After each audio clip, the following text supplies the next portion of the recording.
Michael, can you hear us? Yeah. Yeah, I can hear you. Okay. Yep. We're just waiting on a few people for a quorum. Okay.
Starting in 5, 4, 3, 2, 1.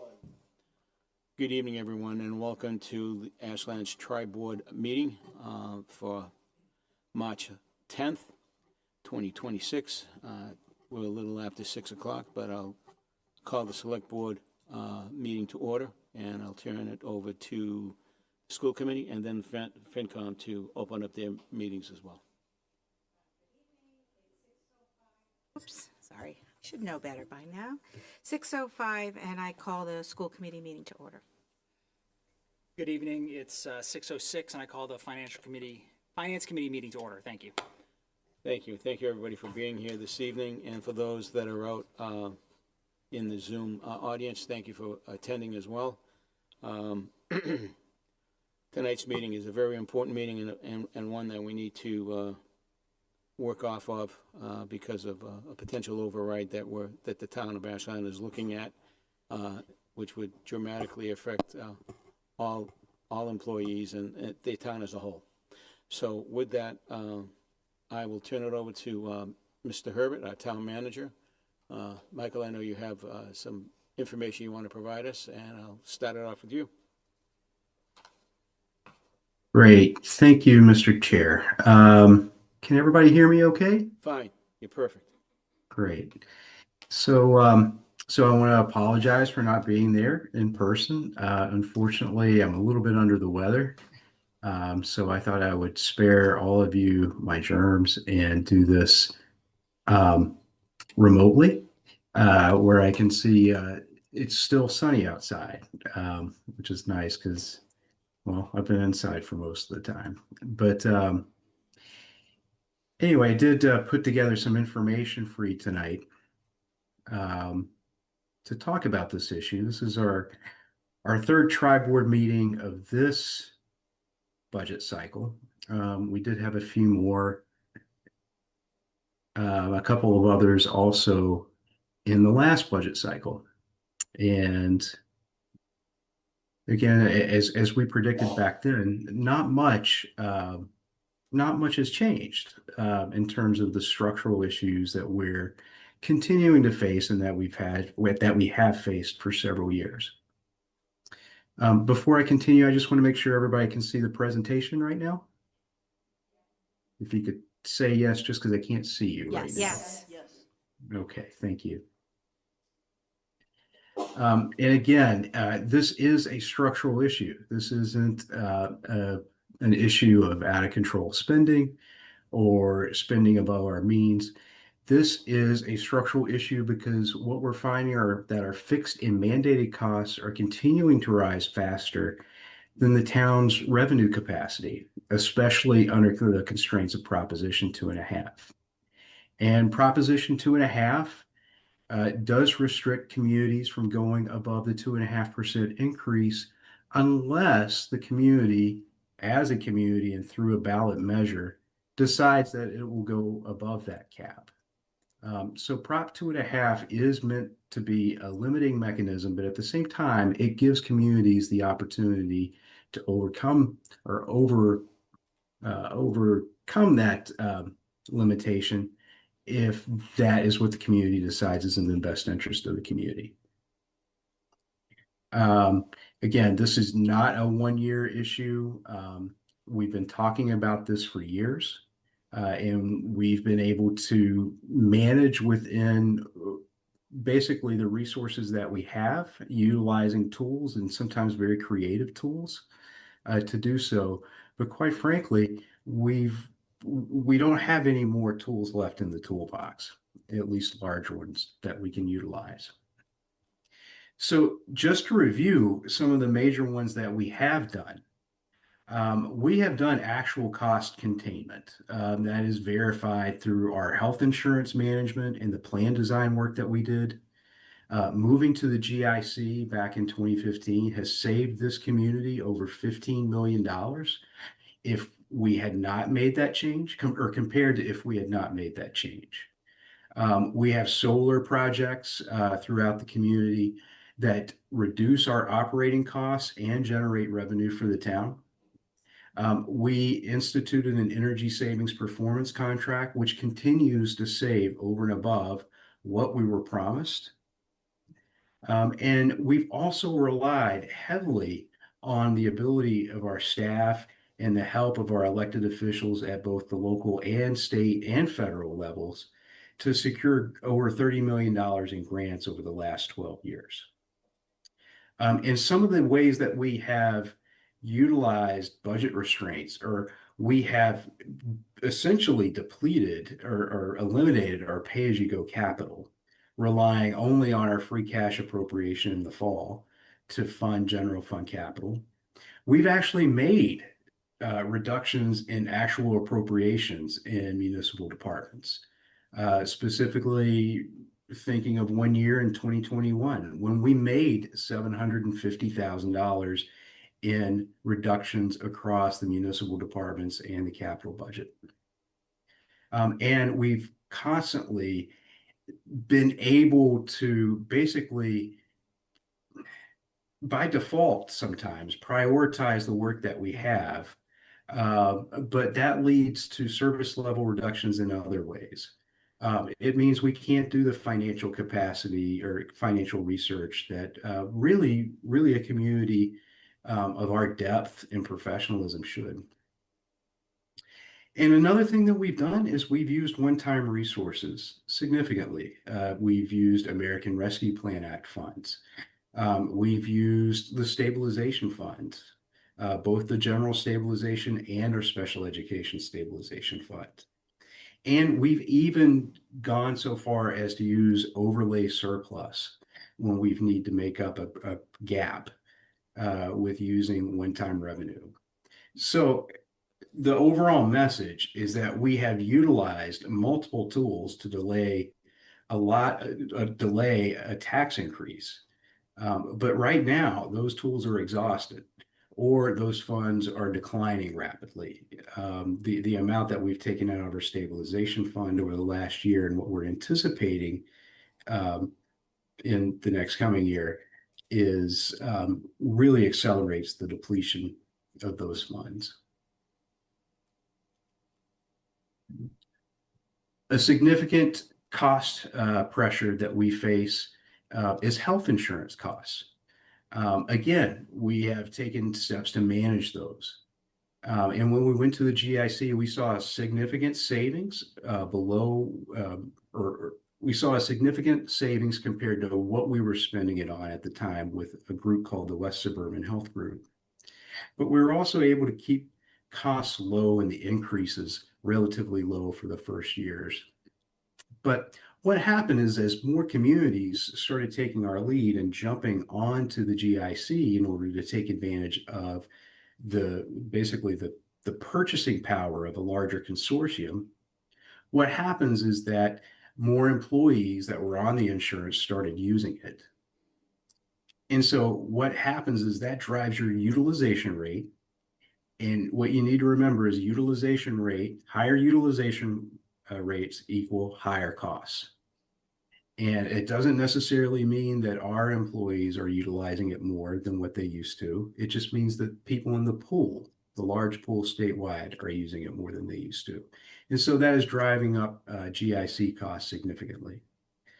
In fact, if you look at that 2.5% compounded growth trajectory, we're actually exceeding those costs just looking at FY25. That's not even looking at 26 or 27 yet. As I mentioned before, we've used one-time revenue. Just for last year's budget and this year's budget alone, we've utilized over $7 million. In FY25, a lot of that came through unspent ARPA funds, which eventually helped fund capital needs and then also flowed to free cash. And that way we didn't lose it. And then we also spent a significant amount of one-time funds for our current year, FY26, almost $2.7 million. So yeah, even though you see a decline in that usage, you have to remember there was a corresponding expenditure associated with that in FY25 as well.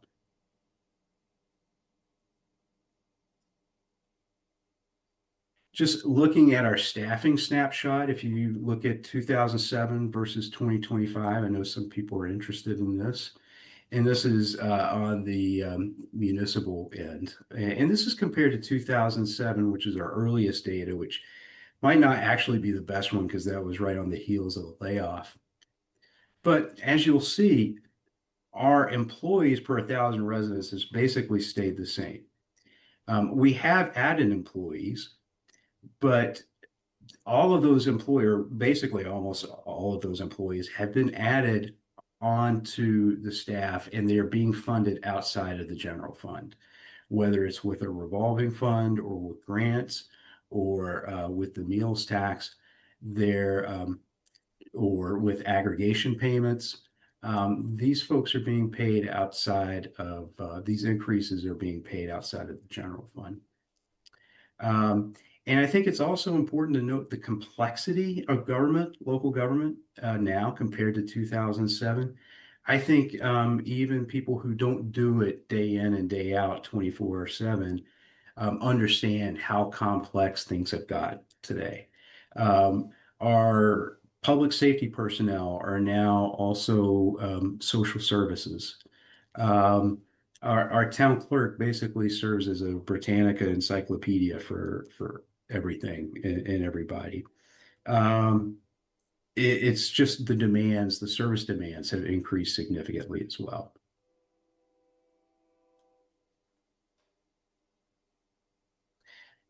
Just quickly, I know everybody around the table understands what Proposition 2.5 is, but if you're watching from home and this might be the first time you've heard of this, again, Proposition 2.5 was implemented back in the early 80s as a way to limit the amount or limit the increase communities could impose upon its taxpayers in any given year, limits it to 2.5% of the increase in the tax levy each year, not the individual tax bills. And like I mentioned earlier, communities have opportunities to override that. They can do that through what they call a Proposition 2.5 override, which permanently raises the levy base and then gets compounded by that 2.5% each year. Or you could do it as a debt exclusion. A debt exclusion places the debt payment outside the levy limit. And so that payment and that tax increase expires once that project is paid off.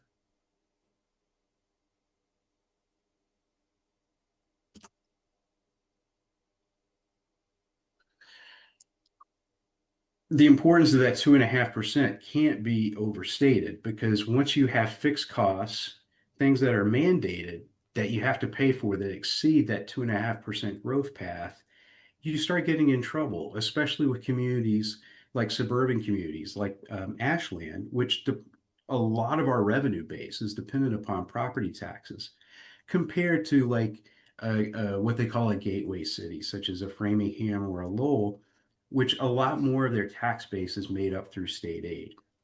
When you limit a community's single largest revenue source by 2.5% a year, and your costs grow by more than that, your fixed costs, you're on an unsustainable path, and that's what we've been on for the past few years.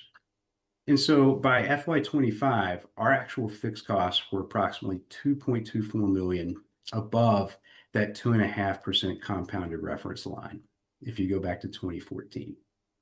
As you can see, we've exceeded that 2.5% several years ago, and we've just been trying to manage it ever since. One of the things that I mentioned that we had used was our stabilization fund, utilizing over 2 million of that for FY26. Our stabilization fund and the way we treat it, the way we fund it, the policies that we have around it, has been critical to our financial success. And it's not because we use it and just hoard it away and use it and just bank it as a way to build up our reserves and show a big war chest. We actually use it when it's necessary. We just use it strategically. Over the years, and this goes back many years, we've used over $9.4 million.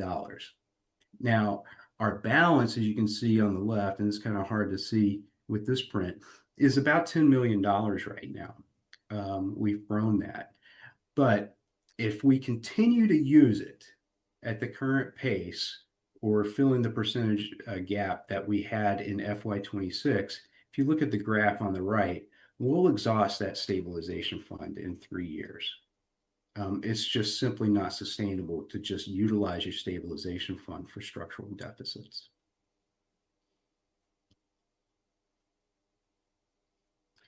So what do? Well, Jim has talked about restructuring the school's budget, and he and his team have done, I think, really a remarkable job digging in deep to their budget and retooling it in a way that, again, with limited resources, at least provides a vehicle that can help put us on a path of sustainability if it's funded correctly.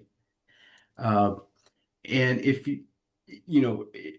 I'm looking at it a little bit broader beyond one department. I'm kind of looking at it as the community and what can we do to address these pressures from multiple angles, right? This is not, you can't just depend upon an override to fix your financial problems. You have to look at things comprehensively, you have to look at things holistically, and you also have to look at things for the future as well. We've got a comprehensive plan where the community has indicated that those demands that they have are only going to get more. And so what can we do to put us in the best position for the future? So it's really a 4-measure comprehensive financial and servicing restructure that I'm proposing. And some of these are going to require deeper discussion. First would be budget restructuring and an override measure, which we've talked about. Prioritizing facilities and fields. One of the things I'm proposing is spinning off buildings and grounds from our current DPW structure, and which will give us the opportunity to put more focus on our capital needs and our fields, not just in terms of maintaining what we have, but looking at expanding them in the future. Another thing that I'm proposing is that we take some money that's in the general stabilization fund and create a health insurance stabilization fund, since that seems to be what drives a lot of issues in municipalities in Massachusetts in FY27. And then one that is in its very nascent stages is renovating the Valentine property for school administration use. This $3.5 million override includes a $2.75 million permanent override and a $750,000 debt exclusion shift, which has already been voted on. And we've talked about this structure quite a bit. But the reason why it's important to do it this way, as opposed to just a $3.5 million permanent override, is this provides at least a little bit of tax relief for taxpayers, especially in the outer years, as that $750,000 does not compound the way the 2.75 does. It provides a little bit of relief, and I believe it's after 22 years, it drops off. It's a ways away, but it does drop off. And it's important to note that once we have the new tax rate and the new values, so what both of these would result if is an increase in $545 on the average single family home that's valued at $737,000. And so if that override passes, we'll be able to stabilize to a certain extent our school funding. We'll be able to support more of our municipal services and their reliability. We'll be able to preserve what we have right now for our public safety and operational capacity, certainly not expand it. And it doesn't fix our woes, but it does give us a more sustainable FY27 starting point. And just going through the municipal departments and what would happen if the override did pass. So 750,000 would be shifted up to excluded debt, and that would open up $750,000 in the municipal departments, or capacity in municipal departments. That would allow us to do the following. We would add one additional firefighter per shift, and that's 4 shifts. That would bring us up to basically where our staffing was a couple of decades ago. When you look at population, if you look at the number of third calls we're having coming in, so when we already have an ambulance out, let's just say on 2 calls, 2 ambulances out, now we're getting more and more of those third calls. We can't address those right now. Those people have to wait for service from another community, or wait till we get back, or drop off and can get to them. Another firefighter would allow us the ability to run that 3rd ambulance. We would have a dedicated full-time traffic control officer. Most of you hear, a lot of complaints about traffic.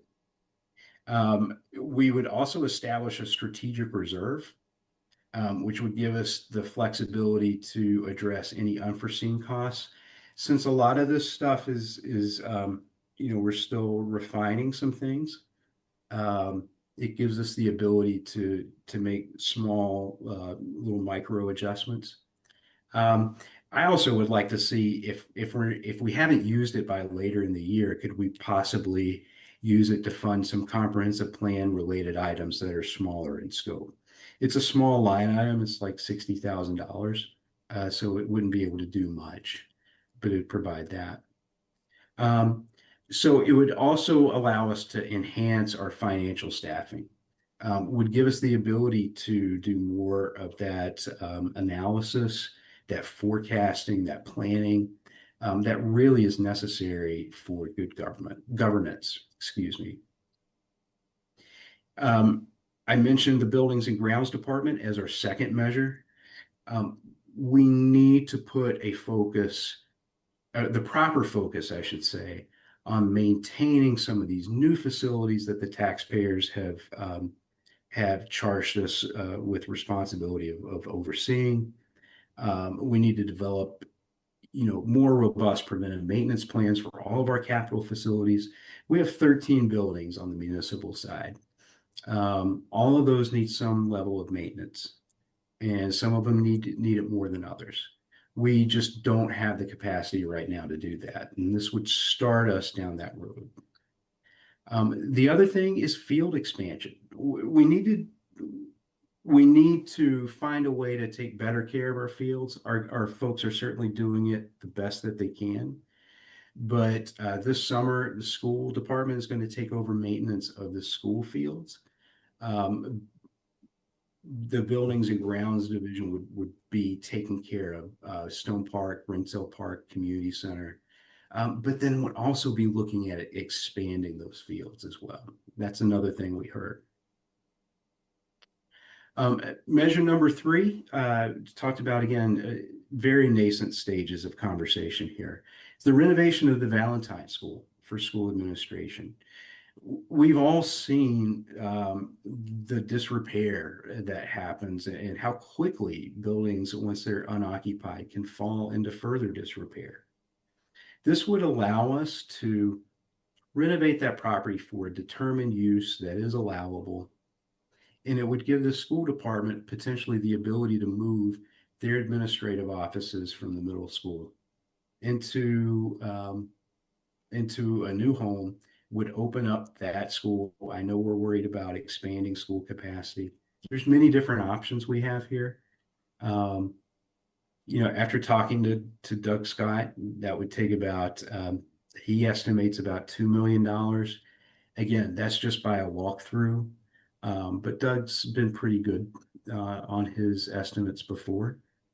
It could potentially allow us to use pit-away in a different way too, or think about reuse of that. And finally, 4, I talked about establishing a health insurance stabilization fund. I think that's pretty self-explanatory. We need to develop a policy over how and when the funds would be drawn. That could look a couple of different ways. We could look at it to where we want to smooth it out to where health insurance increases only 8% a year. It would at least help us forecast a little bit better. And so that is what I have right now for if the override does pass. Jim, would you like to take an opportunity at this point to explain a little bit from the school department's perspective Sure. what the passage of an override would mean?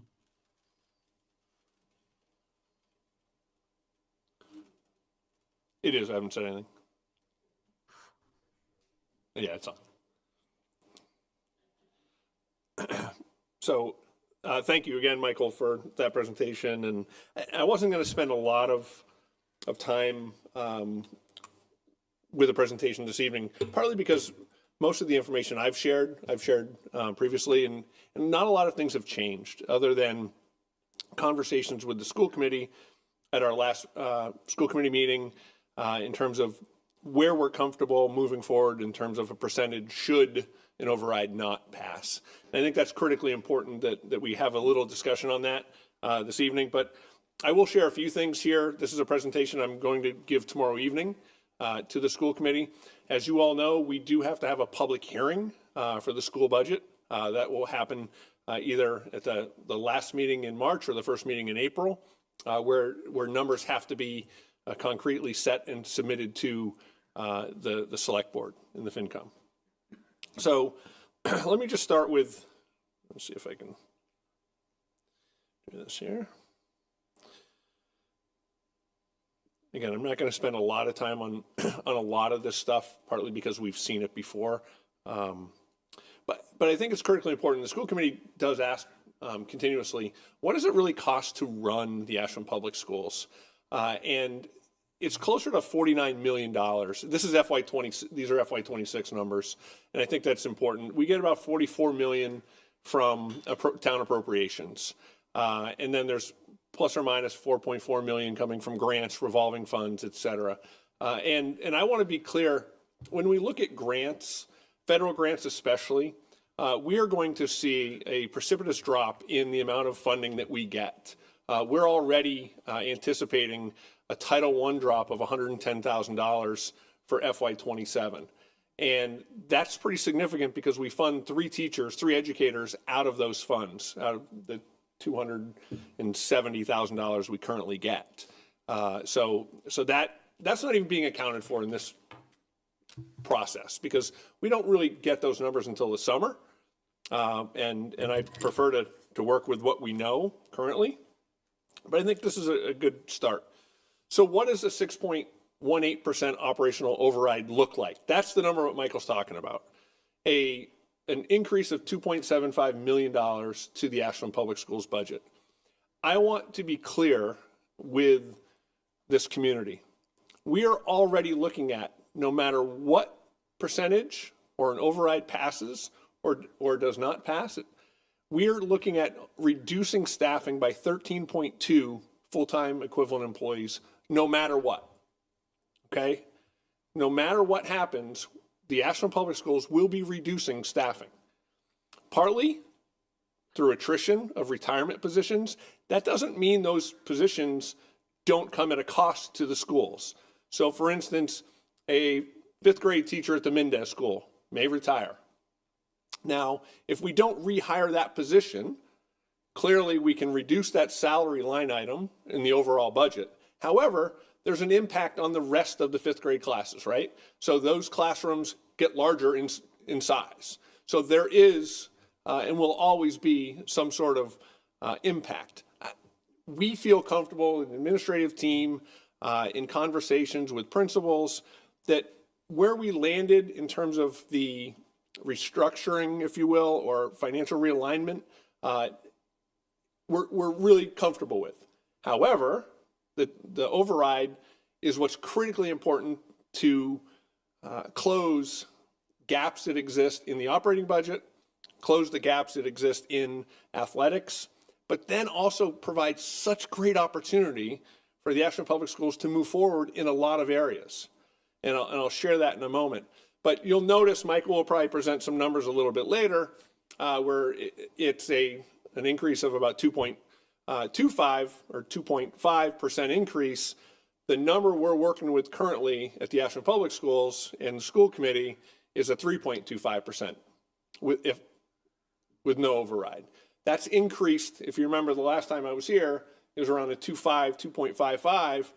This is through conversations at our last school committee meeting, taken into account from principals, just further conversations about the complexities of our budget and momentum that we're creating in specific areas. So I know he'll present that in a little bit, but I have these side by side, as we say in Vermont, side by each, and you'll be able to hopefully recognize the fact that no override means significant reductions or reductions in our revolving accounts, right? So we're still losing the 13.2 individuals. However, if the school committee makes that commitment to fund additional positions, it has to come out of revolving accounts. And I'll share a slide with you that's pretty scary in a few moments. If I can get to this here.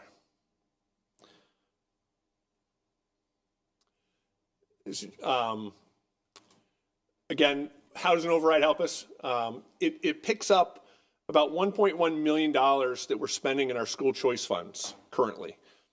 Next year, we're projecting about $709,000 of salaries that we're using this year, and then $450,000 in operating expenses. So pulling those funds into the operations, again, that's where they belong. We've survived this long by utilizing revolving accounts to pay for these salaries, but they do belong in the operations. Part of the financial realignment is moving some of those positions, if you will, right, out of the operating budget, saying, hey, retirements, positions that haven't been filled, they're sort of taking that place, if you will, of the positions that we're moving. Athletics, I've had lots of conversations with folks about athletics. We traditionally run, and this is about a $300,000 deficit in athletics. And we scrub athletics in terms of looking at, where costs can we cut out. We got middle school sports, we got high school sports. We have a lot of athletic opportunities for our student athletes. Do we look at raising our fees? We traditionally bring in about $297,000 of fees. We are overall the highest fee per sport in the Tri-Valley League. our current league. We have the highest fees. We don't have a cap. I've heard folks say, hey, let's charge $1,000 to play football. Okay, what if that family has $1,000 times 3 kids? There's 3,000, right? And we have families who are and have kids who play 3 sports and numerous kids. To me, as I've stated before, that's just another tax on it's a tax on folks that have kids in schools. And to me, that's inappropriate. So this is sort of the stabilization of our budget is what's important. There is no growth. I emphasize that in this slide. I'm not looking to add staff, folks, within our budget.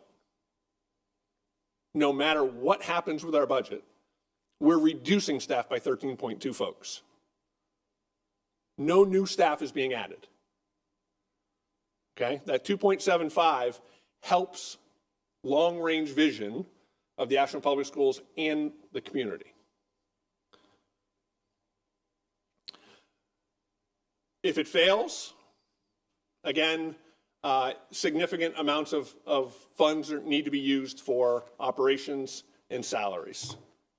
And we will continually have that $300,000 deficit in athletics and try to manage that somehow.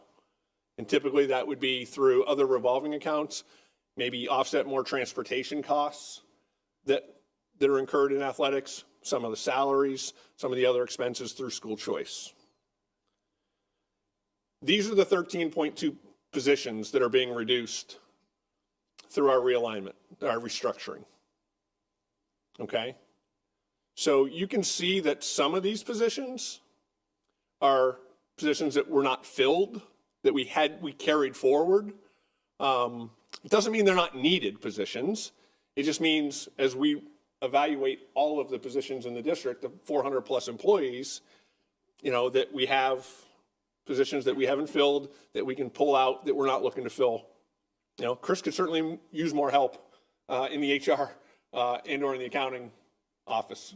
The 4-man band that he has, 4-person band, is not enough for a $49 million organization.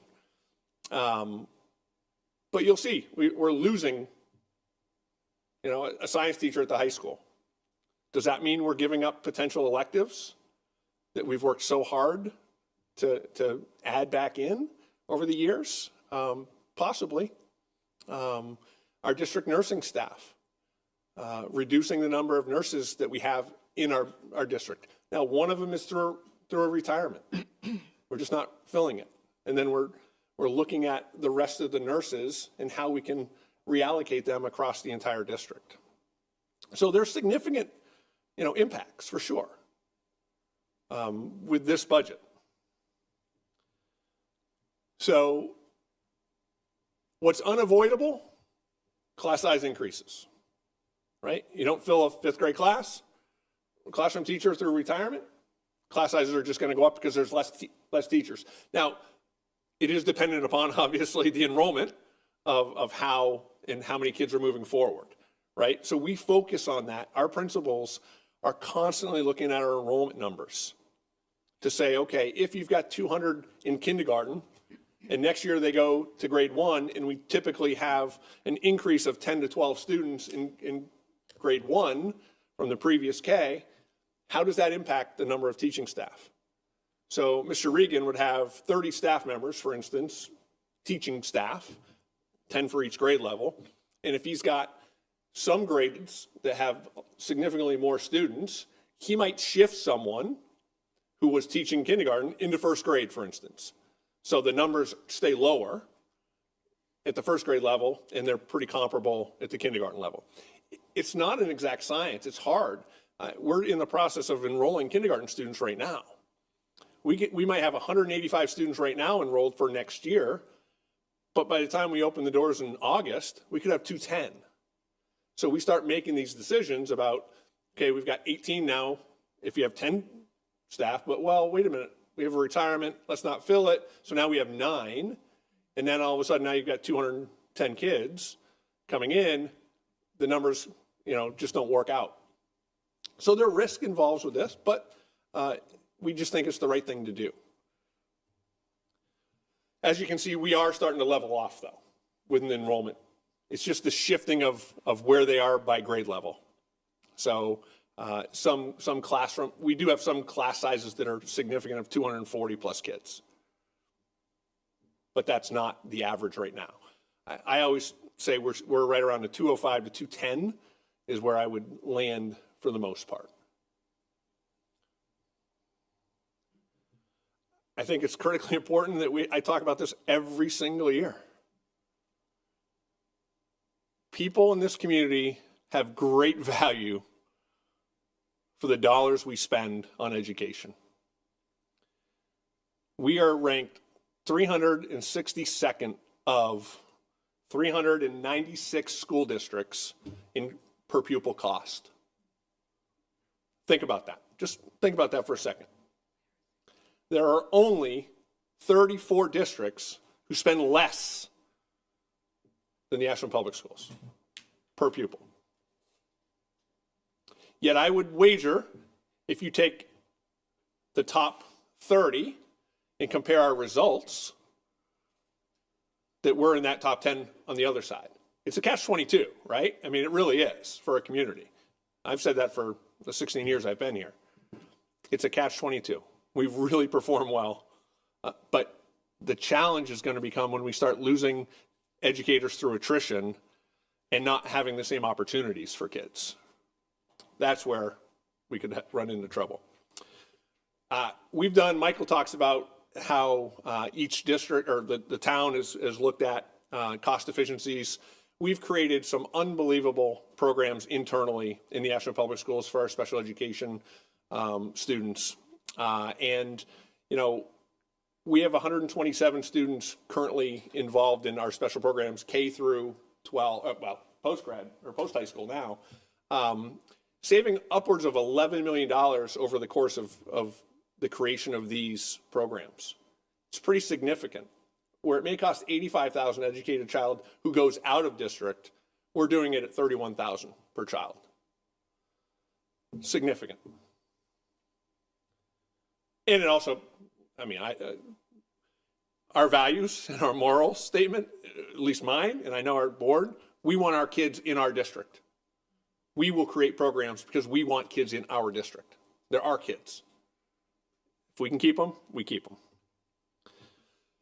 So athletics, I think this is an important piece we talk about. Structural deficit, that $300,000 on a yearly basis. It's just been occurring. How do we make it balance every year? That's a great question. It's at the end of the year, Chris Matthew literally goes through line item by line item of our operating budget to see, did we overspend or underspend a certain line item for the year? And if some salary savings exist, we start then shifting some of our costs from athletics into that line item. So we're not having that deficit.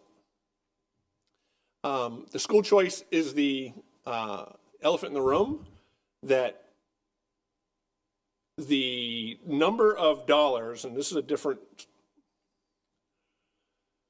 I don't know if you'll be able to see this one very well, but these are my projections through the use of revolving accounts to fund your operations.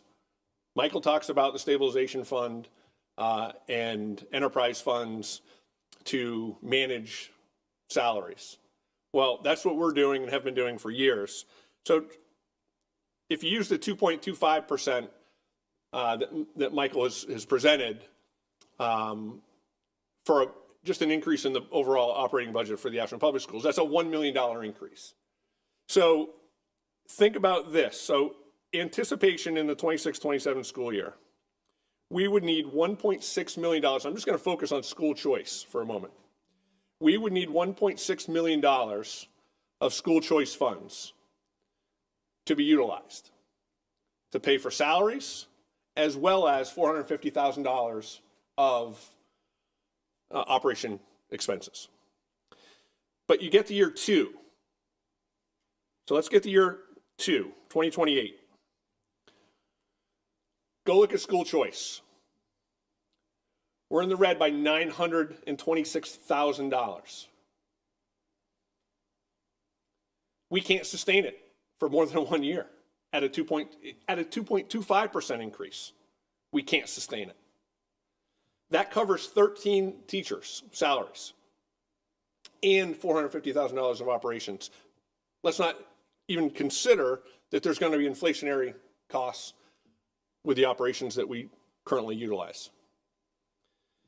The scary thing, and it's not as scary, but at a 3.25% that we've talked about at the school committee level, still requires us to utilize those funds at a significant rate, where in year 2, we're looking at a $38,000 deficit in that account. So it's used up in year 2. Year 1, it's used up for the most part at a 2.25%. But let's focus on an override. And what does that really mean to us? You can see we could have a budget or a revolving account balance of school choice of about 1.8 million. And there will be community members who say, you don't need $1.8 million in your school choice. And I would say, I don't disagree. But it's how we utilize these funds is what's critically important over the next 5 years. When we look at the school choice funding, we have opportunities here that don't exist or will not exist otherwise. For instance, getting athletics squared away in terms of the deficit. Now we're not digging into, if you look at the athletic revolving, there's a significant amount of funds left over there as well. Well, Michael talked about the Ashland Public Schools taking over the fields. Come the Ashland Public School fields, come July 1. The rentals of the fields, the maintenance of the fields. Well, guess what that costs, folks? Costs human resources, right? Capital. We have to be able to afford that too. Michael's not shifting staffing that currently mows the fields and from the DPW into the Ashland Public Schools. They're not coming with it with the enterprise fund. So we have to figure out, how do we support that? Well, this is one way. It's potentially utilizing the building rental and athletic revolving and the enterprise fund for field rentals to have positions that allow us to mow the grass, line the fields, maintain the fields. So it's a significant investment in that end as well. So you'll notice, and I alluded to it, some may say, how come your bus revolving is at 900,000? Why are you not decreasing that amount significantly? And we are in the other scenarios. Our contract is up with our transportation company this year. So we have to prepare for a significant increase in costs of our transportation. We don't know what that's going to look like yet. I will tell you, there will be one bidder. They have a monopoly on transportation. It is what it is. Chris will get 3 people that ask for the packet, or 3 organizations, 3 vendors. One will send it back. Just wait, just telling you, that's what it's going to be. So you're at the mercy of that transportation company. 2, our teachers' contracts are up FY27. So we're going to be negotiating those for FY28. That will potentially negatively impact revolving accounts if we don't have the operating expenses built into our budget. And then, as I alluded to before, dramatic cuts in federal grants. Again, we already know Title I, which we have 3 Title I teachers across the district. They're reducing Title I by $110,000 already. We know that. So this is one piece that I think is important that folks understand, is we are living off from all of the revolving accounts. What I want to mention, though, however, what I would be really excited for is we don't have that capital mechanism anymore in place for general government as well as the schools to really meet the deferred maintenance costs that exist within our community, right? We don't have that. These things here, roof replacement, turf field replacement, a literacy program, they're not necessarily things that we can cover out of that school choice. We technically could cover them. I'm just saying it's not enough funding to do that. Those are still capital items that we're going to have to come back to the community and say, these are debt exclusion issues that we have to figure out. However, I look at a literacy program. We know we have to have a new literacy program. State's requiring, we're moving forward with piloting in another year. It's probably about $1 million when you're all said and done with professional development, materials, et cetera. So a 3-year cost of, say, $300,000 plus. Well, to me, that's a perfect use of one-time funds like school choice. But we won't be able to do that if we don't pass an override. It just won't happen because we won't have the funding. We'll have to come back and look some other way to fund it. And, you know, it's a challenge. As I said, we really have two paths forward, right? I mean, that's what we're looking at right now. Do we want to fix structural stability and think long term? You pay me a lot of money to think long term. I find we get in trouble when we start thinking about just tomorrow. And that's why the 13.2 positions and the structural and fiscal realignment of those positions helps us do that. It's a 6.1% increase total budget. I'm not looking to keep those 13.2 $1+ million plus a 2.75. Now you're looking at, 9, 10, 12% increase. That's not what we're trying to do. We're trying to fix the issue we have before us. So that's really what I have.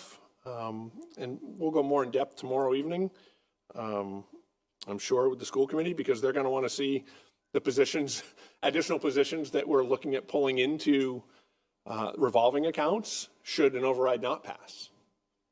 And, we're going to go from, 8 educators to 13, potentially even to 15. And if we had to cut, if we had to reduce, you're going from those 13.2 positions closer to anywhere between 20 and 30 at a level funded if we don't use the revolving accounts. Thank you, Jim. Yep. Jim, will that presentation be available on the school? Yeah, site after tomorrow. After Tomorrow evening, okay. It'll be and the budget book. The budget book is ready to go out, and usually I share that out after I present it, and that'll be presented tomorrow evening at the school committee meeting. Okay, thank you.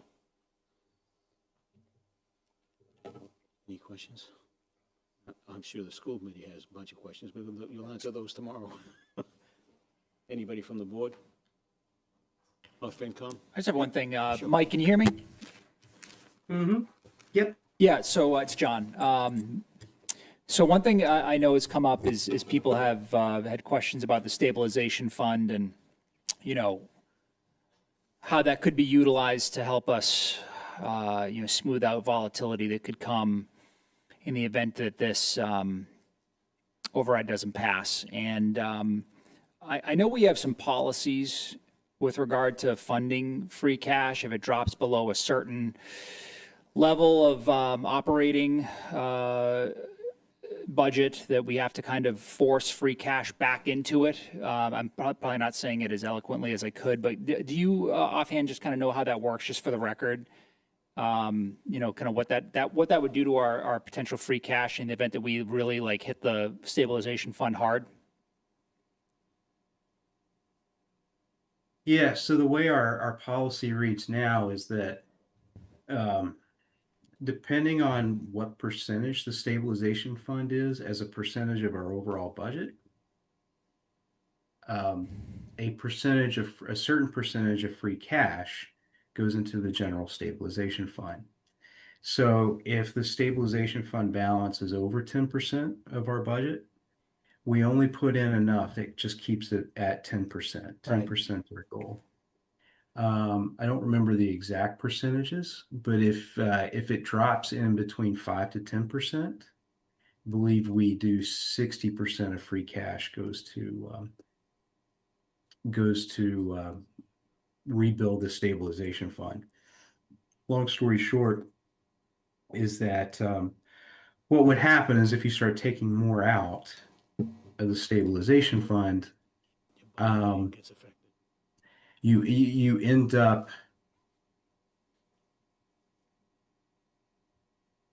if you're not generating free cash, substantive free cash, you're not going to be able to refill it at the same pace. Right. And as a follow up to that, I know that, one of the things that we're all real proud of is that the town has a pretty impressive credit rating. And, when we do have to access capital markets, that's really helped us to be able to borrow at, very competitive rates. Just, again, for the record, how does stabilization fund fold into that? Most of the bond rating agencies like to see it at 10%. That was, bond rating agencies like to see that you have policies and that that have been well thought out in times of calm, when everybody's not, thriving on emotion, and they like to see that you stick with them. And so usually policies outline most of the time like your long-term obligations. And so, they want to see that we have a plan for OPEB. They want to see that we have a plan in case the bottom falls out. They want to see if the community supports the government. I can tell you if the override does not pass, I can't say whether they would downgrade us or not, but it wouldn't help us. It wouldn't work in our favor. Thank you. Yep. Go ahead, Brandy. I have a question while you're getting all that together, Jim. Question. So if the two scenarios that you presented, Yep. the 3.25 scenario, if the override doesn't pass, given the impacts to sort of like the longer term budget, could you talk a little bit about if the override doesn't pass, like what our situation will be like next year? I think if we proverbially kick the can down the road with the override, it's not going to go away. Right. And just would there be could you foresee an instance where the ask is even greater down the road because we're not fixing the issue now? Yeah, it would have to be, right? It's just, if the override fails and we utilize $1.7 million in school choice funds to pay for salaries, that doesn't go away, right? So either the next year we have to reduce our budget by the 1.7 million in salaries, or we have to figure out a way to incorporate that 1.7 in addition to the other things that we're not able to get done, the 300,000 for athletics. Now you're at 2 million immediately. And then that's before taking into account anything else in terms of contractual negotiations. So you're probably looking, we've been trying to work at a number, and it's going to be between 5 and 6 million for an override number. That's more than likely because you've got to pick up all of the operation component now. I'm trying to incorporate 690,000 of the or 1.1 million of the operations into it. We're already reducing 1 million of our current budget in order to do that. John, so this is the policy here that you were asking about, with regard to, what we do with the funding, and, what Michael was saying in terms of the free cash and general stabilization numbers. So, but if it's greater than 10%, 30% previous year's free cash goes to OPEB, et cetera, right? So it's significant. And again, the special ed stabilization component is there too, right? That we're utilizing those funds. And, you know, we're sort of making a concerted effort that's a driver that we have no control over. I just was at the superintendent's and legislative breakfast a week ago, and state reps and senators heard us loud and clear about special education costs, and especially out of district costs, but there's little movement, an appetite for movement to try and control the private sector of special education schools, because it's not actually, you know, run by the Department of Ed. It's not determined. The increase in the schools are not under the purview of DESE, and that's a struggle, right? And I can say from a standpoint of the Superintendent Association, we're advocating, instead of a 75% reimbursement for circuit breaker, we're advocating for a 90%. But we're also advocating for a 3 times the cost versus a 4 times the cost before you start getting reimbursement per pupil cost. It's significant dollars. However, they were pretty clear that the state coffers are not going to be there this year, that they're not going to rely on those. Chapter 70 is at $75 a student. Last year was $150. Do I think there can be some movement there? I do. I think that's, if there's going to be movement, it's going to be there. And could that mean another $240,000 in revenue for Chapter 70? It does. It could potentially do that. We're pretty conservative, and Michael and I have always been that way because I think it's the right thing to do. You just don't know until July, to be honest with you, when that's why we've always made the adjustments at the town meeting in the fall. I just have one quick other follow-up question, Yeah. just real quick. So the 2.75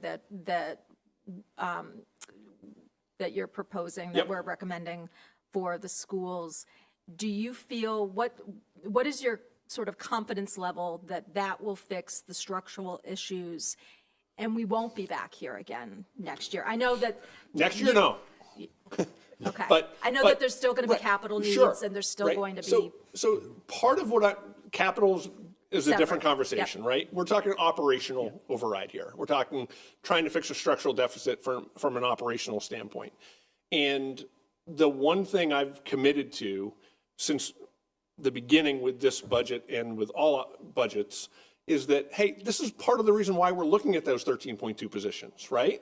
That's part of the reason we're making adjustments now to ensure over the next 5 years that we have a good, solid foundation of operations. That's not to say that we're going to have to dip into the school choice down the road for salaries. We may have to. Why? Because we're not taking into account the hundreds of thousands of dollars of federal government grants that we may not get.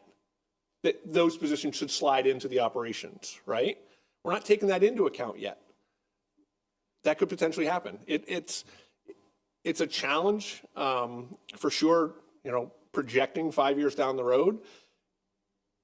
But if we strictly were policy driven and said 3.75%, which is where we normally start, and you said, Jim, that's what you've got to work with, we'd work with it and we'd make that work without looking for an override.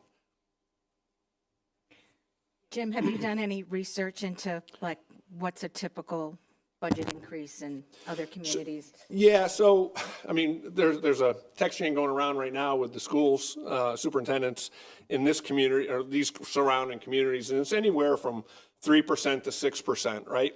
We typically right around that 5%. We've been fortunate. I will always stand in front of you and say, we've been very blessed in this community that the schools have been supported. And that Michael and the select board and the FinCom and school committee have always supported the schools. We've been around that 5% number, 5 to 6%. The override number is 6.18%. It's right where we typically would have, you know, last year was 6 point something percent. I forget the number off the top of my head. But that's not necessarily adding new positions. It was building a new program, which we did, but that's saving us funding.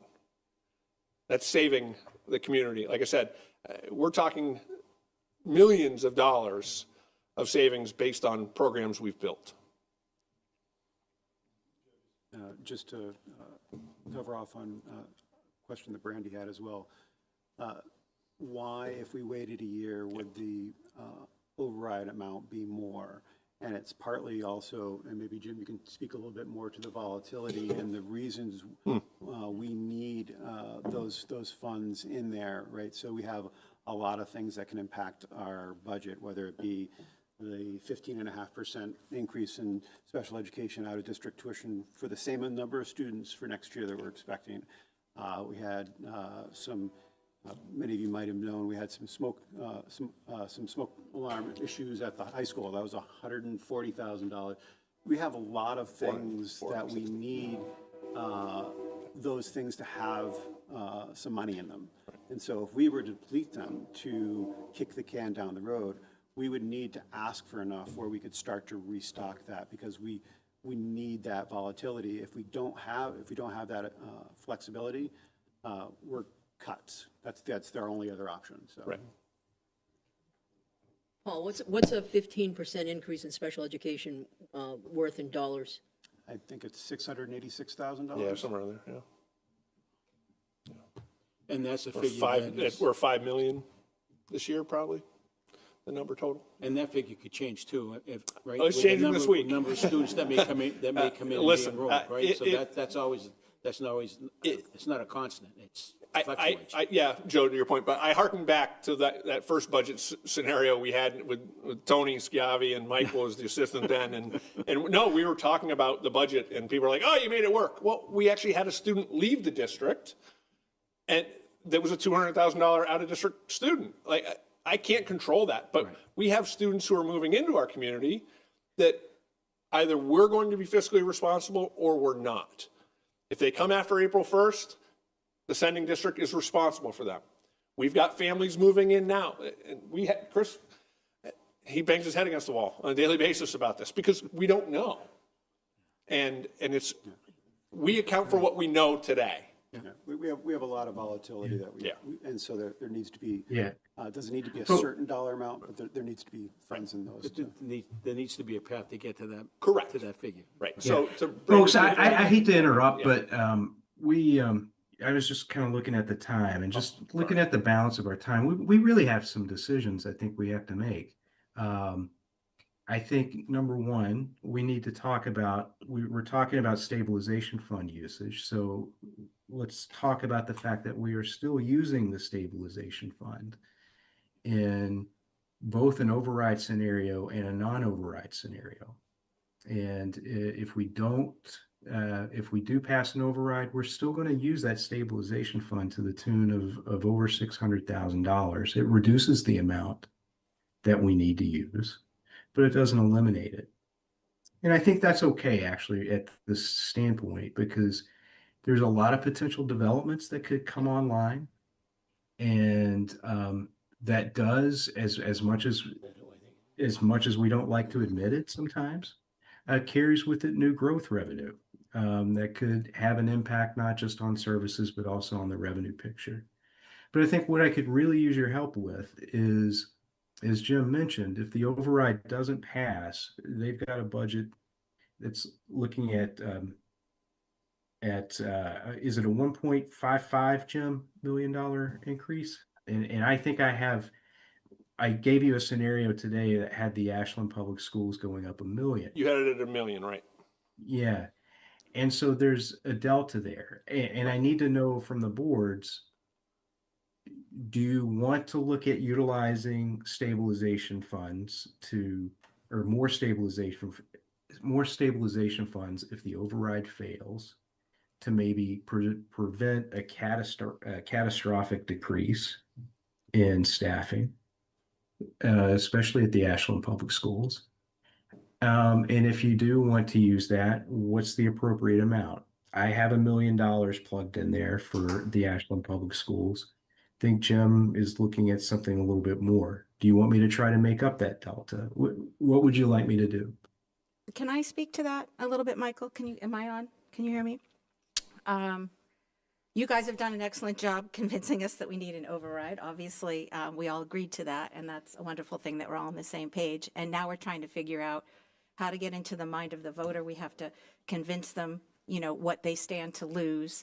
And as you said, I think there's still a little bit of a difference between what's been proposed, what the two budget scenarios that you've asked us to agree to, and to the kinds of things that we're talking about at our meetings as sort of the bare minimum that we feel like we can ask from our school community, because we've already reduced by 13 or 14 positions before anything's even happened. And there's really not much left to go. And we really would be, in the worst case scenario where we were talking about potentially level funded, we would be decimated. And one of my concerns about that, obviously, that's just a horrible thing in and of itself, right? The morale is bad at school. People have already been told they're not getting their jobs back. And, you know, and I just want to make sure that we're all moving in the same direction. You know, when I was listening to your meeting the other night, and we've talked a lot about how we're all in this together, but a lot of the proposals for some of the money coming in for the 750, for example, like a lot, I wrote them down. There were a lot of words used like adding, expanding, advancing, meeting goals of the comprehensive plan. And we're over here like looking at potentially, you know, being decimated and devastated and having to answer to our school community about lots of different things. Why we don't have an SEL director anymore, why the size of classes have gone up, why, you know, just a lot of different scenarios, none of which are good. So if we're all in this together, I just want to make sure we're all moving, starting from the same place and sharing the burden of any losses. And either if we're moving forward together. And if we're moving backwards, we're moving backwards together. And I think in order to do that, the answer to your question is I think we need more support to get to the budget number that we feel is the right number to be able to at least get through the next year if we lose the override. Obviously, the ideal scenario is we win the override and everybody gets what they need for the short future. But the devastations to the schools could be really bad, and I want to make sure that we're all on the same page about how we're sharing that burden.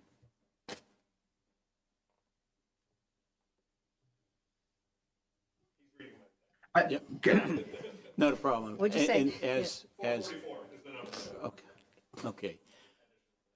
While Michael's taking care of that aspect of it, I just want to make a quick announcement that we want to continue this conversation and come up with a decision, like Michael is asking us to come up with a decision on where we're going to go with this and how much money we want to utilize on the stabilization account. But I see some hands that are raised in the audience. If and when we have time at the end of the meeting, we will take questions, but I will let you know that it'll be a question and a 3-minute discussion, because we need to make the decisions. Love to hear the other folks, but at the same token, this is our time to do what we need to do. Okay? Thank you, Joe. So, thank you. I'm done.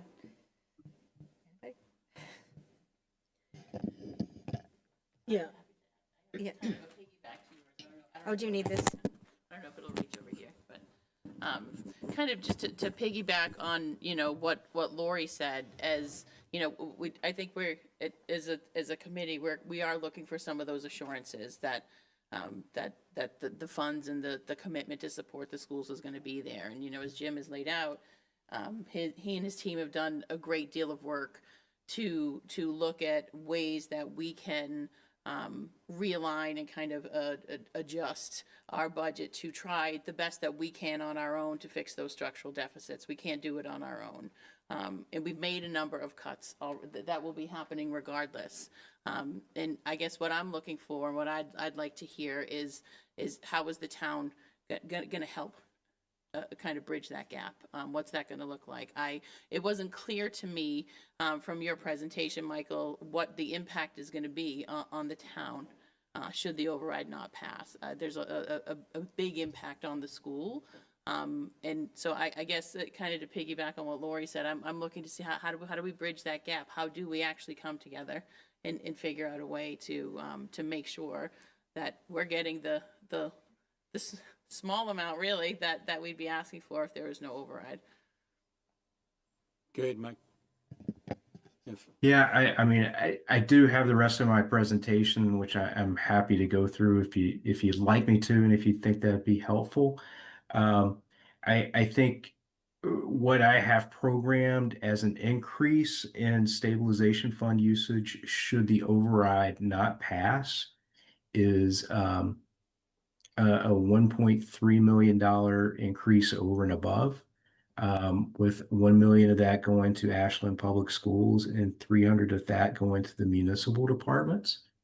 I believe there's a $444,000 difference between the 1 million I have and the amount that the 3.25% that Jim had budgeted for.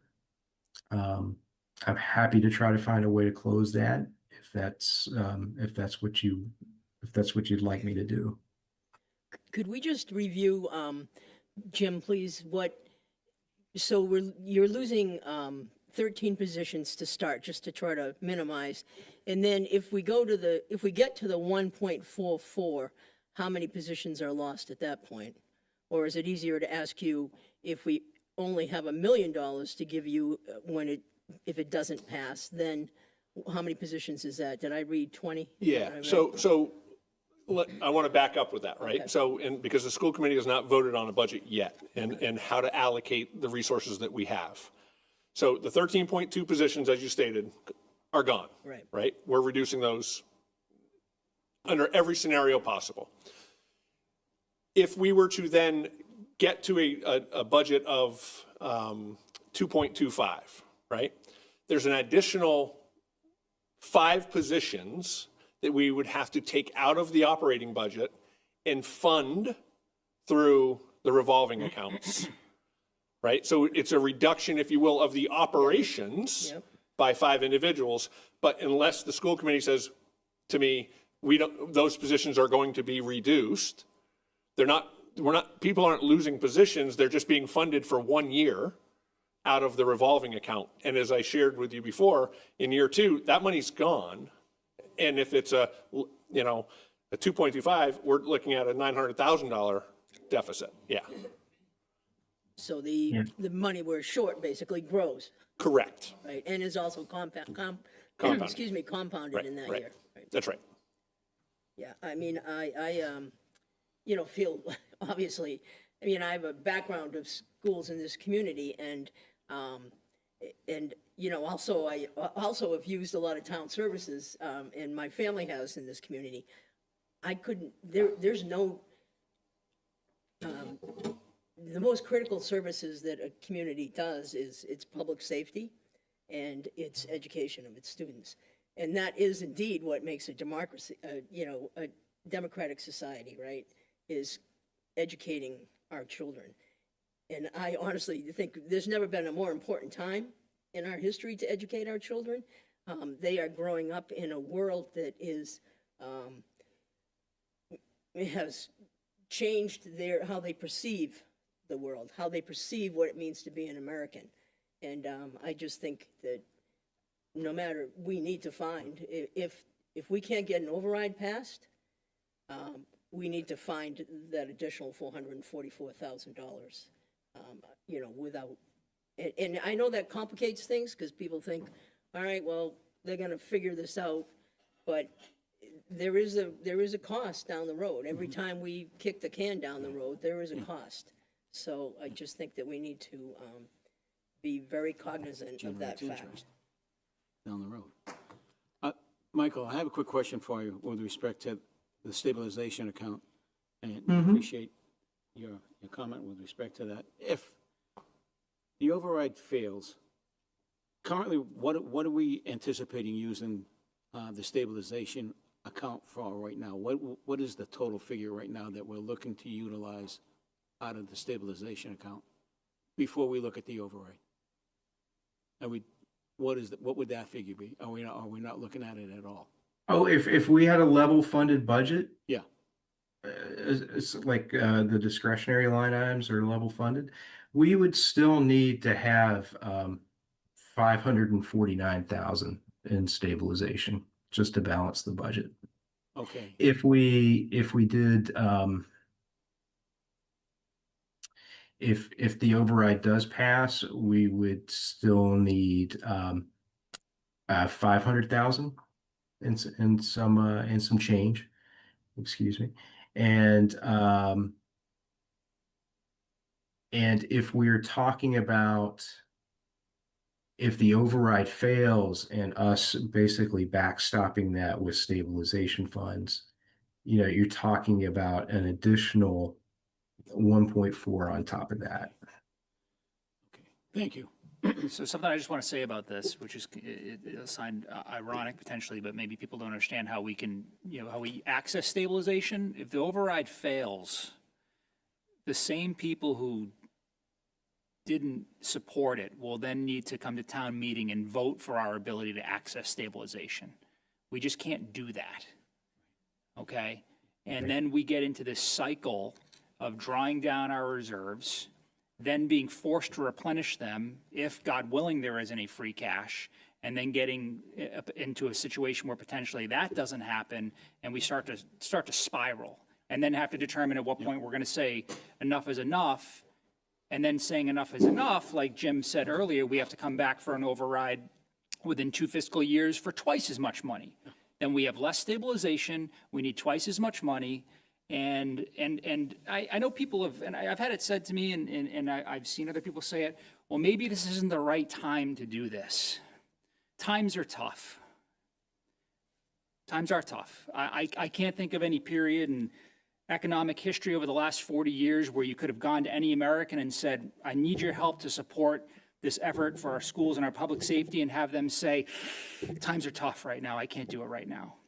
We don't know at any point in time when it's the right time to do these things. And for the record, we've been discussing this as a body for several years. This didn't just come out of whole cloth. This has been something that's been discussed. We've talked about it. We've said, maybe not right now. Talked to Jim and Mike, and like, you know what, maybe not right now. We think we can make it work for a bit longer. Let's give the taxpayers a break. Yes, and those conversations have been had, and that's been done. We're trying to control the controllables. We don't know what the future holds, and we're not going to try to time the right time, because the right time is now. There's no waiting at this point. So, if you're not going to support this measure, that's your right as a citizen of the town. The irony will be, you please show up to the next town meeting to approve use of the stabilization fund, which is only going to cause more problems and get us into an even worse situation, at which point in time you're going to have people start to really dissent in ways that are going to make it even more difficult to get anything done as a unified board. So word to the wise. You bring up a very interesting point. Michael, what would happen if this has to go to town meeting and it fails at town meeting and we don't get that money out of the stabilization account? What does that do to both budgets as a result of that? I mean, we're going to be in some hard times. Yeah. More so than we ever thought it of. blows up our models. Yeah. Yeah. So. Yeah. And just one thing too, I'm sorry, Michael, No, that's sorry, okay. I didn't mean to interrupt you, but one thing we really didn't talk about too much, but I think it's kind of the bigger elephant in the room that Claudia was talking a little bit about. The forecast for FY28 in general from a federal and state level is actually more severe than FY27. So when we think about the budget that's coming out of the State House this year, the governor's budget is usually the floor, and then usually the House and the Senate bring it up a little bit more to include more money for municipalities, and that is not going to happen this year. We've been basically told that is not, there's no money there. And if, God forbid, I mean, I don't mean to be like the sky is falling, exactly. But if God forbid, the economy takes a complete nosedive and the federal funding dries up to the state level, and the state makes additional cuts across the board for everything. And I'm not saying it would be Chapter 70, I'm not saying it would be Chapter 90 or general government funds, it would be probably across the board.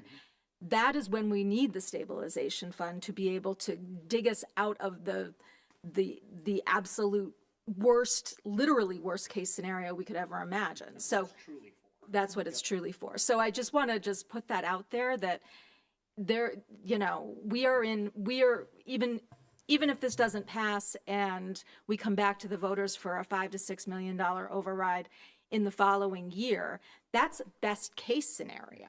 Yeah. Like that. So like, I just want to level set that this, like, this isn't about us trying to get more out of anything. This is about us trying to make the best possible decisions for the community as a whole and make sure that we're financially solvent. I mean, there are towns that get into such despair that the state is like looking to take them over.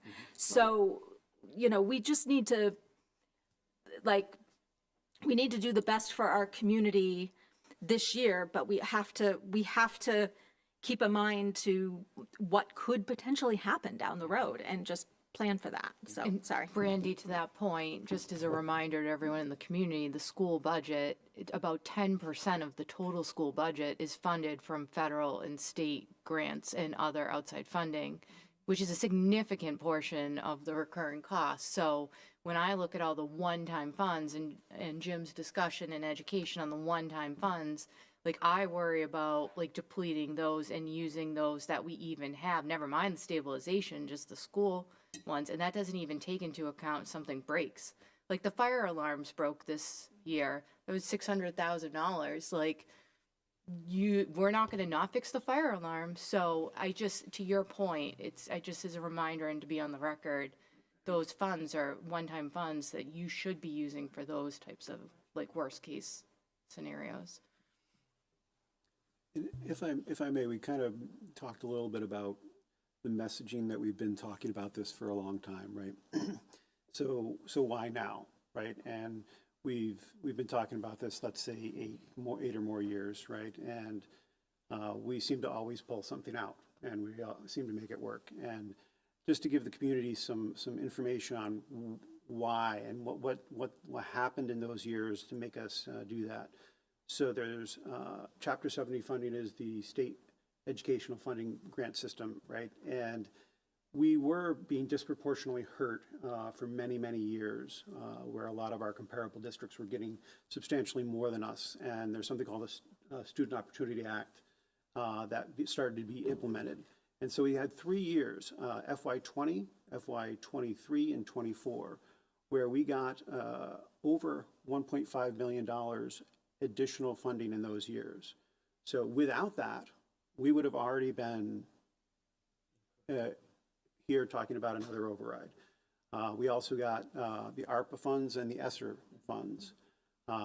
So those helped us through those years as well, with some of these costs that have been escalating at, well beyond our revenues, particularly on the school side. And these are the it's kind of an interesting term, fixed costs, or I call them non-discretionary costs, the things that we have to pay for that are going up, 7-8%, or, we talked about the out-of-district tuition just going up for the same number of students out of district, 15.5%. So those are things, and yes, there is circuit breaker reimbursement, but we have to eat those costs, and then we get a certain portion based on funding a year in arrears.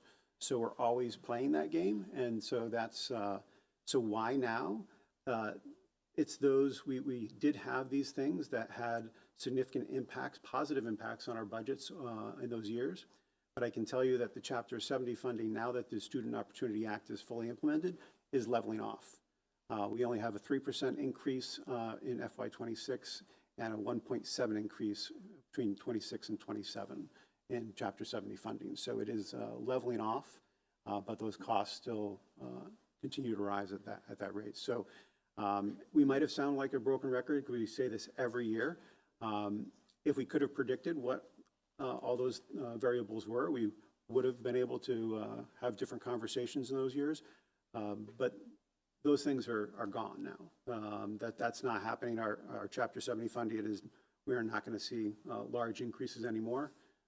That's leveling off, and so that's the reason why it is now is the right time from that perspective, and why we've been saying this and we've been able to pull those things out in the past, and those are kind of the big things that relate to that. So.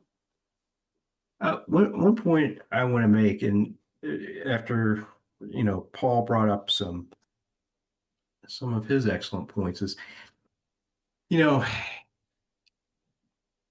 it's funny when you're not at the meeting, you can focus more on the words that are actually being said. And one thing we've got to be really, really careful about, I think, and I just heard this now, is that, we've never pulled it out. We've never fixed anything in the last 8 years. We've been very clear about that. We've been very clear that we're just kicking the can down the road. And that the fixes that we've had, the big structural fixes were made, and that anything that we're doing is just really just kind of kicking the can down the road. So I think we've been very clear that this day of reckoning was coming at some point. I don't know when there is a right time or versus or a right time for a tax increase. Nobody likes a tax increase in a good time. But I do think we got to be clear. We've been sounding this alarm for years now.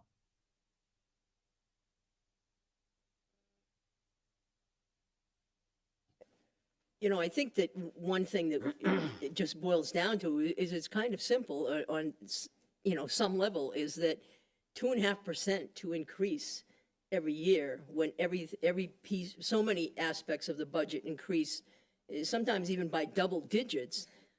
How it's amazing that it has been able to move forward in the way that we've moved forward.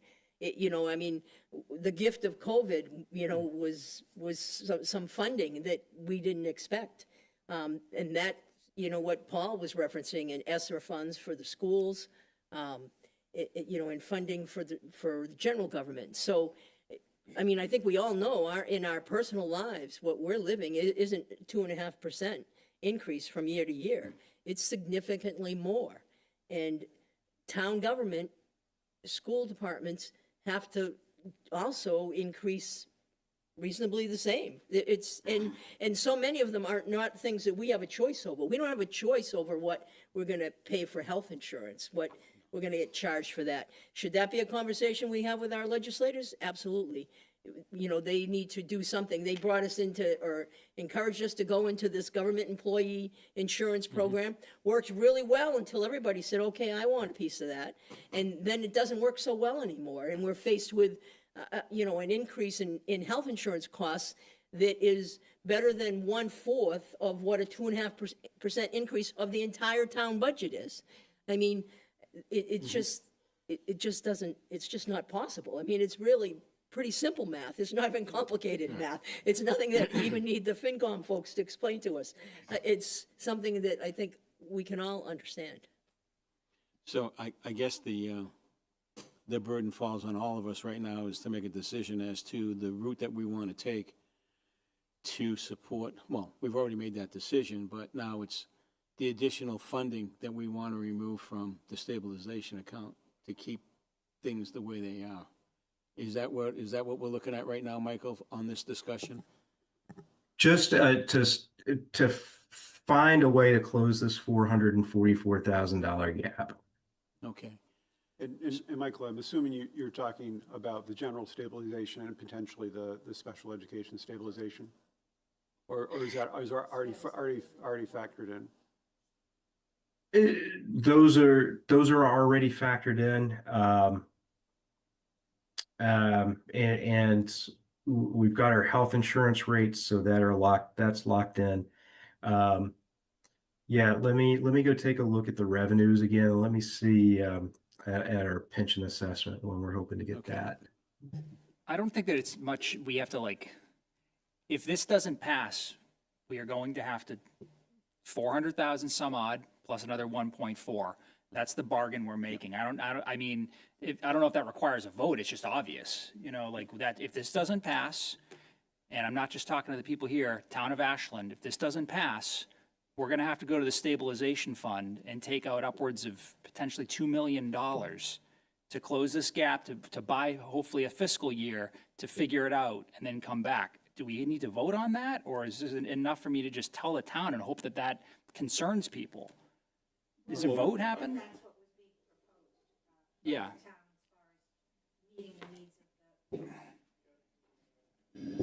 That wasn't sort of the obvious solution. There's a gap between the town budget for the schools and what we're thinking that we need to put forward. And I think a big part of this is for us to all understand the narrative. We're going to be out there in the community. People are going to want to know, you know, why should I vote for this? Why should I pay for this? What happens if I don't? And we're all very concerned about transparency. We don't want to say, oh my gosh, we're going to lose 45 positions. And then after we get to that point, you all say, okay, you know, we'll give you some for stabilization and we'll put it off another year. So I think the best approach is just to be honest about doing what can we do, but with emphasizing that it's really needs to pass, because the entire town is in really bad shape if it doesn't. There's no way around that. That is the major point that I think all of us are trying to make. But in order to have the conversation with voters, they're only going to vote for this if they understand where this, how serious it is and where it lands. And none of us want to be saying anything that's not going to be true, or we don't want to change our minds later about anything if we can avoid that. Of course, things happen, and our budget is changing daily, and sometimes we do have to come in with different numbers because of the fluctuations that we experience that are out of our control. But to the extent that we can provide information and close gaps, and I don't know if it's a vote or the select board, you know, agreeing that they would meet the schools with that gap, so that we can get our narrative in order. Right. I was going to say, in terms of whether or not we as a tri-board body are voting or kind of giving It's a input select board on- decision. right, on whether or not stabilization, but that's for the select board to decide. And you know, kind of the, I guess, looking at would it be stabilization funds? Are there ways to eke out some more money from the general fund by making some changes? I don't know the answers to those questions, but I would assume that as a body, that's what you guys will be looking at. But obviously, there's a really tight turnaround on this as well too, and I think we're under the gun in terms of the time frame of where we have to pass our budget, and so we need that clarity and that commitment that gap is going to be made up. How it's going to be made up is something to be decided by the select board. So just to put my thoughts out there, I feel like, you know, we really need to meet the needs of the schools if this doesn't pass. I think the narrative partly is, you know, when people say, well, why would I vote for it if you're going to take funds from somewhere else? And I really think the thought that if this doesn't pass, we're going to be back asking for this ×2 next year. Yeah. And that is going to be more painful for people to absorb, or there's no other place to take the money from. So when we talk about the decimation of the schools the following year, we're talking losses that we won't be able to recover from, like, period. So, you know, that is, you know, we're making all the right decisions to try to minimize the impact for taxpayers this year. But I really feel like we got to figure out this $444,000 and figure out how we can support, you know, meet that gap. I mean, we're not talking the entire, you know, 3.5 million. We're talking about this additional, you know, so it's basically, you know, 2 million out of our stabilization fund, and I'm comfortable with that. I feel like we should do that personally. I think you hit the nail on the head with that, Brandy. And I think that, you know, the way you actually, insofar as messaging is concerned, I think you've also sort of struck upon something here, like, you know, we take care of it now, and we're minimizing the possible impact, or we kick it down the road, and then the problem becomes exceptionally worse. So, I think that's a good way to articulate it. don't as well. disagree. No.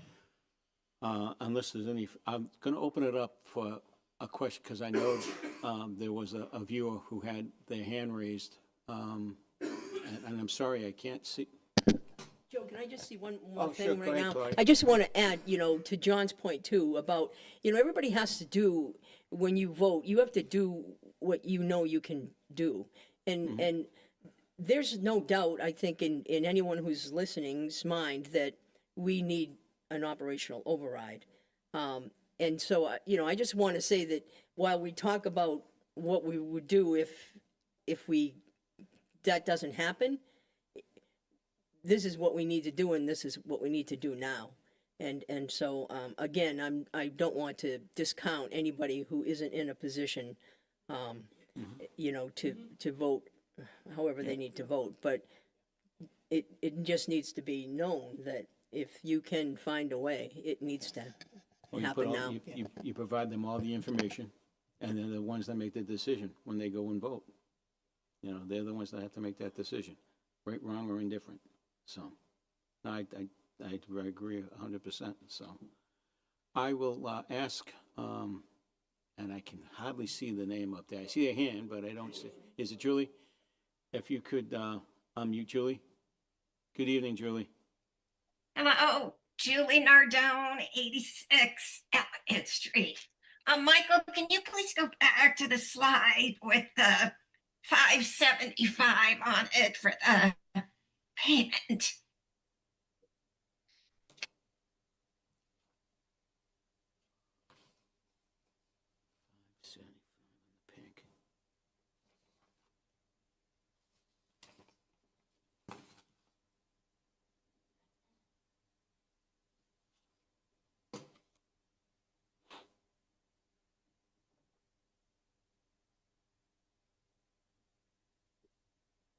You mean 545, Julie?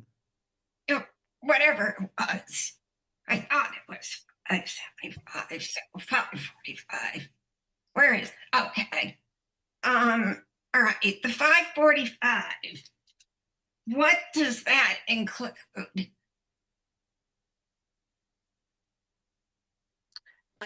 Includes Question. 3.5. You're asking if that includes the $750,000 that is moved out to debt exclusion. Is that what you're asking? Claudia, I'm asking if it includes the override and the debt exclusion. And it does. It does. And does it include the Mendez School yet to be bonded? Because I don't. Yeah, she's asking if that No. includes the Okay. Mendez So school that that- has to be bonded as well. okay, so that's not in there.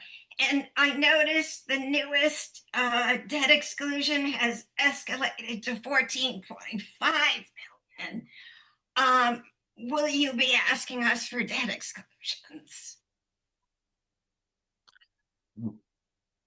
Right now, no, we're not asking for a debt exclusion. Well, I mean, it could be as soon as we vote this in, you can show up with a debt exclusion. I They could. I Okay, could. that's all I want to know. And then, okay, so it's 575 plus the Mendez bond, and say that's 100. 675 plus the normal. How are you coming up with 100, Julie? I'm just coming up with 100, just based on my own knowledge of what I think's left. The interest right now, the interest rate's quite high, unless when the Federal Reserve, they've got a new guy in there, unless he drops it. But let's say it's 100. What's the reserve rate now, Julie? What's the funds rate, the federal funds rate? They dropped it a couple times, so I don't know. You would know. It's still pretty high. They Do you not dropped it, know? I think, I think it was 2 quarter points. I do watch those. 2 quarter points? Yeah. Okay. 2 basis points. Okay. Say it's 575 plus 100 plus the normal 300 increase. What's that, Julie? What's a normal 300 increase? Most people's taxes go up, and that's just, and again, people's taxes tend to go up 200, 300, 400 a year. You've got to include the How do you have the data for that? you must have the data because my taxes go up every year. I mean, I didn't make the wouldn't- claim. okay, I wouldn't pretend. Everybody's taxes have gone up. They've gone up $3,000 since 2013. They've gone up. Okay, so there's that, debt exclusions. Okay, and the 575 or 545, whatever it is, it's never that. Whatever we have been told, it's always been higher. Okay, and then my final thing, we are not in this together. I keep hearing that because the people have not been included in any way. I'll disagree with you on that, Julie, and I'm going to interrupt you because I disagree. I believe everyone's had an opportunity to speak their piece. At any other meetings that we have, there'll be forums that you'll be able to speak at and come to. This is just a tri-board meeting where I gave you the opportunity to ask a question. This is not a platform for you to provide you additional commentary. This was a question that you had to ask. You needed to ask it. I believe it was answered, maybe not to the best that you liked anyway, but it has been answered. And I'm gonna move forward because right now. 1 second. What you just said is exactly what I'm talking about.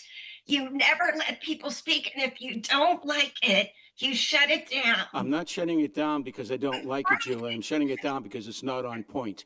No, it is There's a totally- big difference between the two. A very big difference. Whatever. It's on. So, but And you allotted the time. I said 3 minutes, and it's beyond 3 minutes. And that would be unfair if there was anybody else that had their hand raised, okay?